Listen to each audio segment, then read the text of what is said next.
Ini selanjutnya terkait postur pembina ya Pak. Kira-kira apa peran dan tanggung jawab Bapak sebagai pembina pramuka penegak di sekolah ini Pak? Oke, kalau pembina penegak itu kan sebetulnya pembina yang paling enak Pak. Jadi pembina penegak itu kan sudah tidak istilahnya harus membimbing, harus nyontoni, itu tidak. Itu kalau di siaga dan di penggalang itu memang seperti itu. Kalau di penegak itu kan pembina itu kan sebenarnya tinggal duduk manis, mendampingi saja, menunggui. Anak-anak sudah jalan sendiri. Ya, anak-anak sudah jalan sendiri, nanti kurang apa baru kita memberi masukan atau memberi evaluasi seperti itu. Nah, jadi kalau menurut saya peran di pembina penegak itu lebih ke sebagai motivator. Jadi kita hanya memberi motivasi saja, mereka sudah jalan sendiri. Seperti itu kalau menurut saya. Oke, selanjutnya bagaimana cara Bapak membimbing anggota pramuka di SMA ini agar bisa berkembang sesuai dengan golongannya mereka?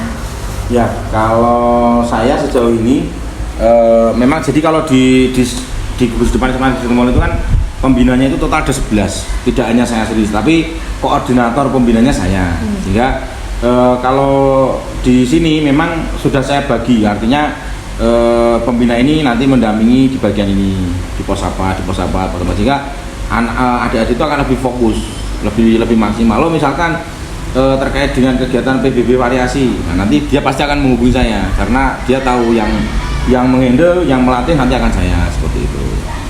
Jadi di sini memang sudah saya bagi tugas sehingga bisa lebih fokus dalam membina, seperti itu. Untuk pertanyaan selanjutnya, apa tantangan terbesar Bapak dalam menjalankan tugas sebagai pembina pramuka? Ya, kalau tantangan itu sebetulnya seperti ini, karena yang kita istilahnya yang kita bina, yang kita dampingi itu kan manusia ya, manusia. Sedangkan kegiatan kepramukaan itu kan lebih ke alam, jadi lebih sering ke alam kan, lebih sering ke alam. Sedangkan manusia yang kita bina itu rata-rata sekarang kan usianya sudah masuk ke remaja hingga ke dewasa. Nah, tantangannya itu kadang kalau di alam yang namanya di luar kan kita kan tidak bisa selalu mengikuti adik-adik ya. Jadi ketika mungkin saat kemah atau apa kan kita tidak mungkin akan satu persatu kita dampingi lah, itu tantangannya di situ. Kadang dia namanya anak itu kan berbeda-beda karakternya ya, ada yang mungkin ada yang usil, ada yang ini tantangannya di situ, sehingga kadang dalam mendampingi, mengawasi itu mungkin menjadi tantangan bagi saya, seperti itu. Untuk selanjutnya Pak, bagaimana cara Bapak memastikan setiap anggota itu mendapatkan bimbingan yang sesuai dengan kebutuhannya? Ya, jadi kalau di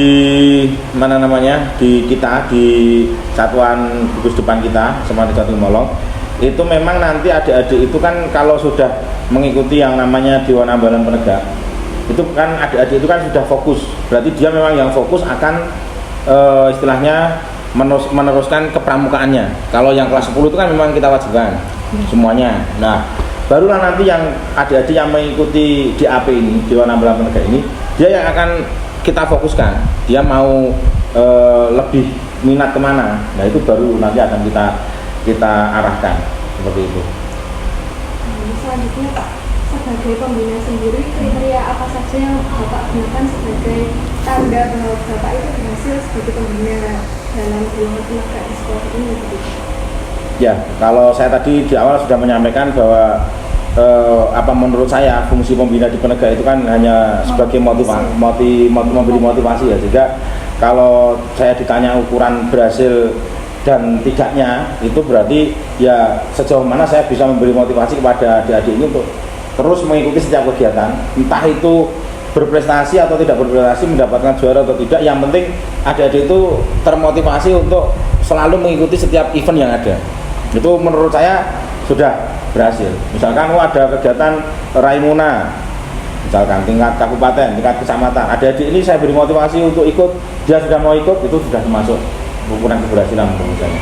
Misalkan ada seperti kemarin lintas alam Bumi Sukawati yang baru saja selesai itu awalnya adik-adik itu merasa pesimis karena harus berjalan 3 hari 2 malam. Awalnya kepada dia mau, kemudian saya beri motivasi, nanti gambarannya akan seperti ini.